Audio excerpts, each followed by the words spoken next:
Chapter 9 of The Crown and the Flame, Book 1. Prince Marco holds Kenna captive in Aurelia. Will she find a way to escape? And will Dom be able to convince Rose that his powers are under control?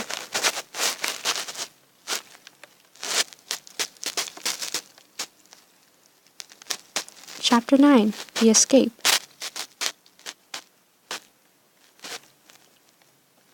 Now playing as Kenna. A few hours after Marco's announcement to marry Annalise, you've been forced to celebrate while a dozen guards watch over you, their swords at the ready. Is this how you make friends, Marco?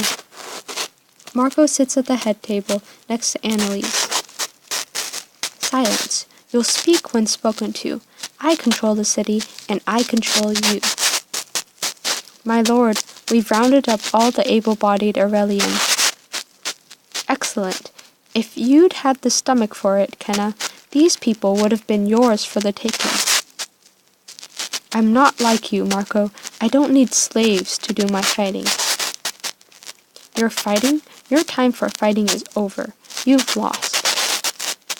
You know, it just dawned on me.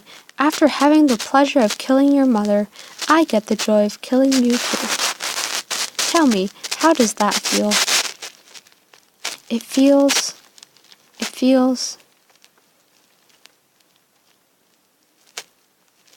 satisfying knowing one day I'll have your head. What did you say? No one talks to me like that, ever. Helene, discipline her. Is that necessary, my lord?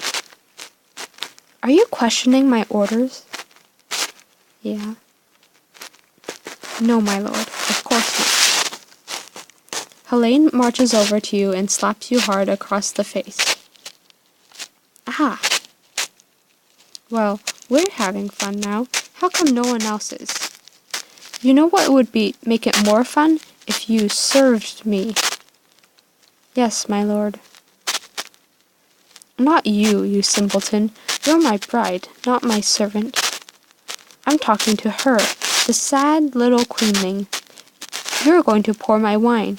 Guards pull you from your seat and drag you over to Prince Marco. They thrust a pitcher of wine into your hand. Pour for me. You pour wine into Marco's goblet. He grins at you and deliberately knocks his cup over, sending it off the table. Oh dear, I've spilled it. Clean it up, wench. Do a good job, and maybe I'll keep you as a slave instead of having you executed. Out of the corner of your eye, you see Raydan peering out from behind a statue.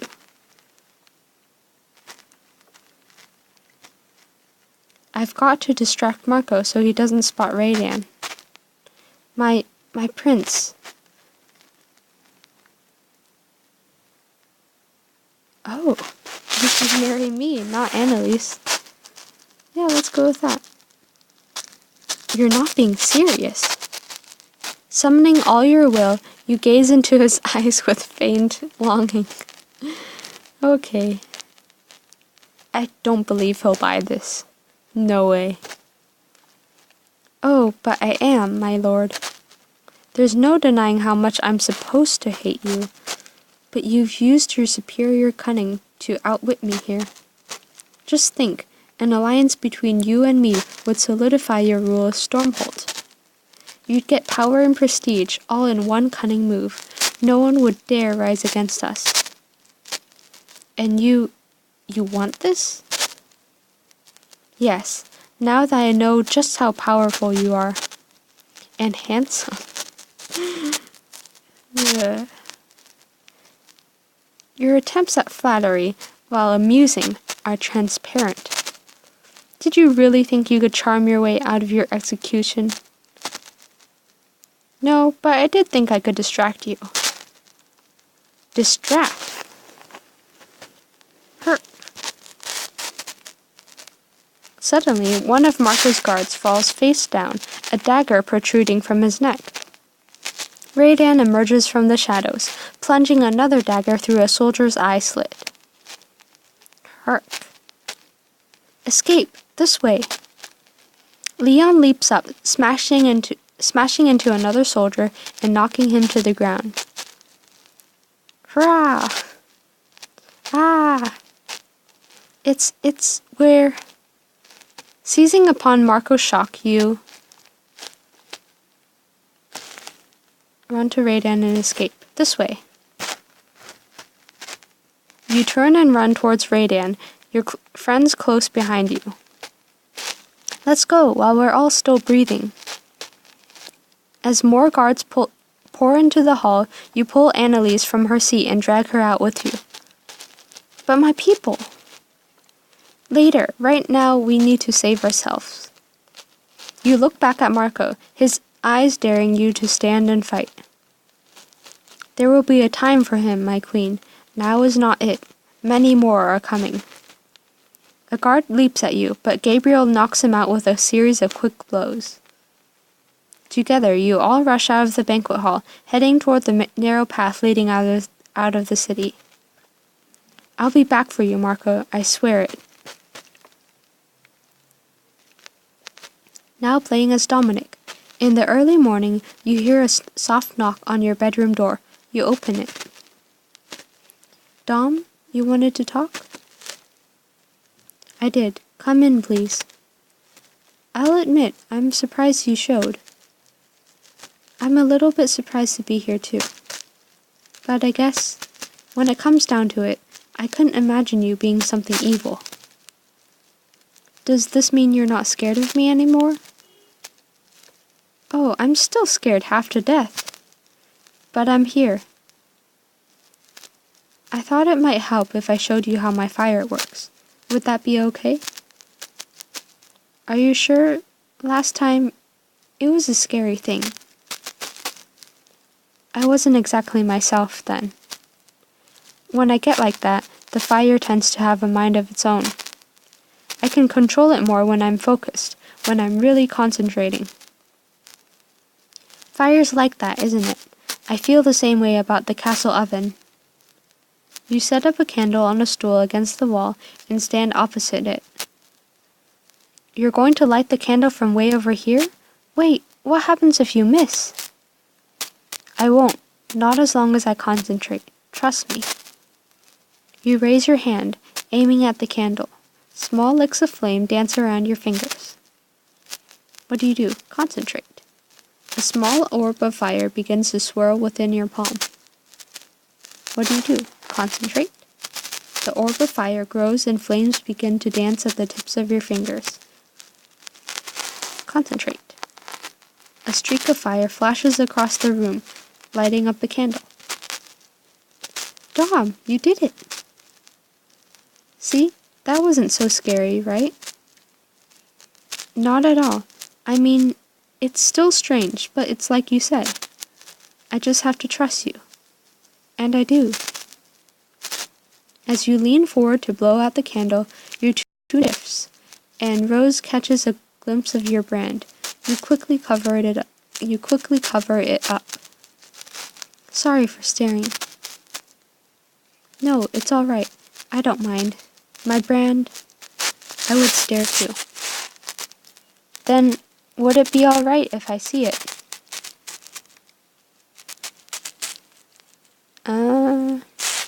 Sure, why not? Oh. Does it cost diamonds? I do have enough.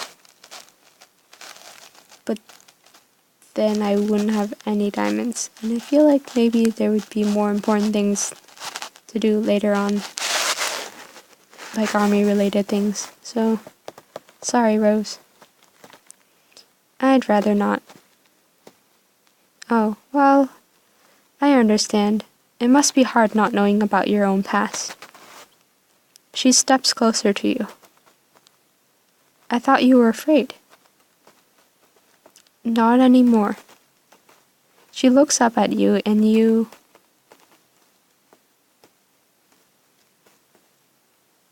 Yeah, sure, kiss her. You lift her chin up, gently kissing her. Forgive me, I had to do that. There's nothing to forgive. Rose leans in to kiss you, but then hesitates as the sounds of servants stirring awake in the castle reach you. We should go start breakfast. Or...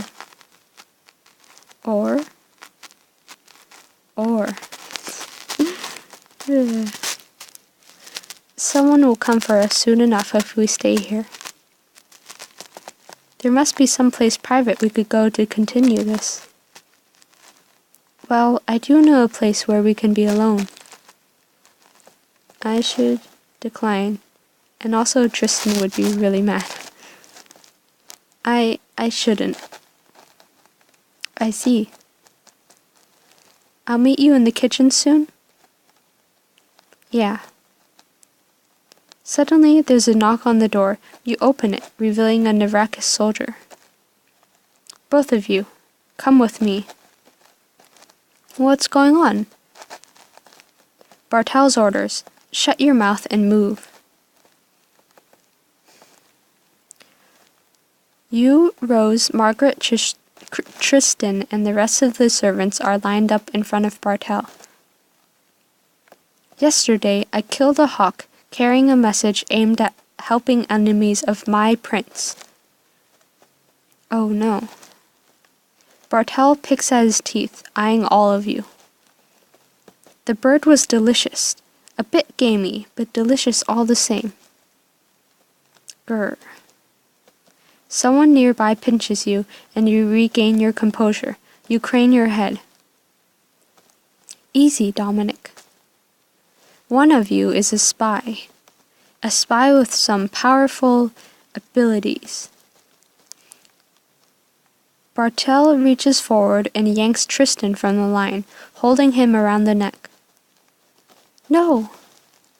So this boy dies unless someone starts talking. You clear your throat, about to speak, but Margaret grabs you, whispering furiously.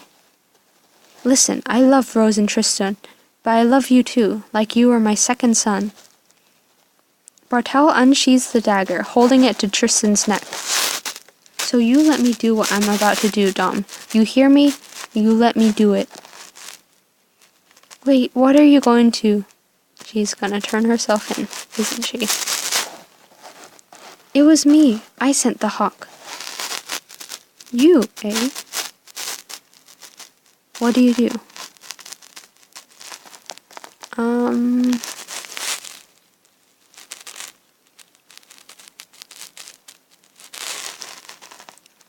She asked me to let her, so I'm just gonna respect that and keep quiet.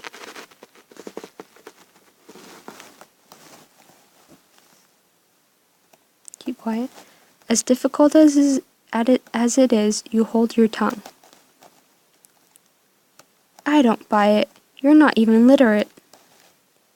Am so. Prove it. Bartel gives her a quill and pen, and she shakily writes out her name. Well, that's quite a shock. Perhaps we've found our traitor after all. And our fire-loving witch. In one sudden move, Bartel plunges his dagger up to the hilt in Margaret's back. Ma! No! Mother! Rose and Tristan race to Margaret's side as blood pools beneath her. My darlings, I'm so sorry I'm leaving you. I love you, Mother, I love you. Margaret dies in Rose's arms. You two clean this mess up. The rest of you get to work. We're already running late. As the servants scatter, Tristan stares at you, despair in his eyes.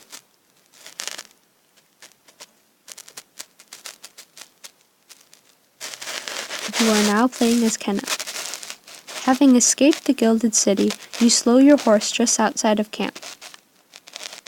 Why are we stopping here? Unfinished business. If you haven't forgotten, you betrayed us. I'm sorry. I...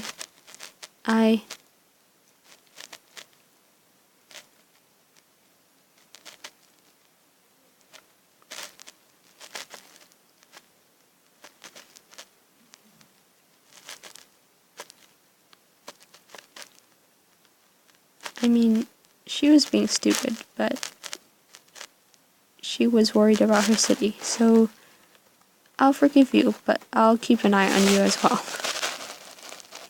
You did what anyone in your position would have done. I'm so relieved you understand. Raodan, let me convey our thanks for your aid. You risked your life for us. I was acting under Annalise's orders, but Kenna is a worthy leader. One I'd happily risk everything for, and I'm not a man who takes risks lightly. Raodan has joined your alliance. Yay! Please, consider me your ally, and your friend. Gladly, Raodan. +5 army. Now we must turn our attention to a greater problem. Now we're talking, so how in the world are we ever going to take back the city? We'll never do it without our army. I fear sending them on the suicide mission will cause them to revolt. I know exactly what I'm going to say to them. Arriving at camp, you listen as Leon briefs the men about what happened in Aurelia. Then you stand atop a fallen tree and face your army. Listen, all those who claim fealty to me. Prince Marco has taken over Aurelia. A wave of groans ripples through the soldiers. I know what you are thinking.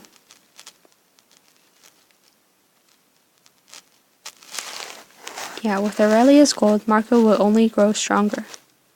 Some of you may want to turn tail and live to prosper another day. After all, why should you lay down your life to help retake the city? Because if you don't, if you allow Marco's presence to fester and grow, then in the coming Battle of Stormholt, he'll be unbeatable. We need to stop this, now, before he takes the city's gold. You joined me either out of a sense of duty, several of the former soldiers nod their heads grimly, or out of a desire to earn a mountain of coin. Many of the mercenaries grunt their affirmation. Today presents an opportunity for both. More important than either of those, you should join me.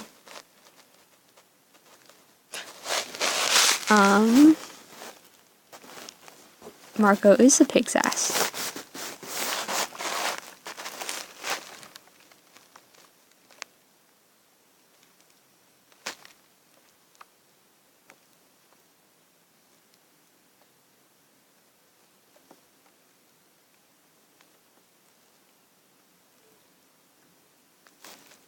Join me.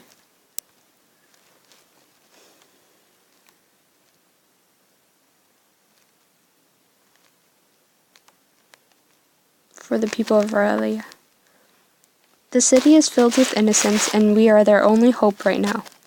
They are mothers and fathers, sisters and brothers, sons and daughters. Fight for them, for you would want someone else to do the same for your kin. The crowd stirs, clearly moved. We are about to risk everything for this, but I want each and every one of you to hold in your hearts this one notion. There is nothing greater in this world than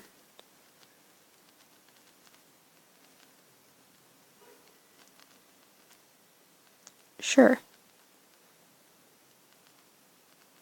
Ending tyranny by soaking your blades in the blood of evil and sure. We fight for you, Queen Kenna. A rousing cheer erupts from the army, and they start chanting your name. Kenna! Kenna! Kenna! You turn to Gabriel and Leon. How was that? It gave me goosebumps, my queen. I haven't been stirred to battle like that since I was a young man. Now there's only one thing left to do. And what is that? We take back the city. Chapter Progress. You've recruited Raodan as a member of your alliance. His influence as a spy master will prove to be invaluable. You managed to distract Prince Marco with your wiles during the siege of Aurelia. So Raodan is now alive and recruited. Prestige 28 out of 49. Power 17 out of 17.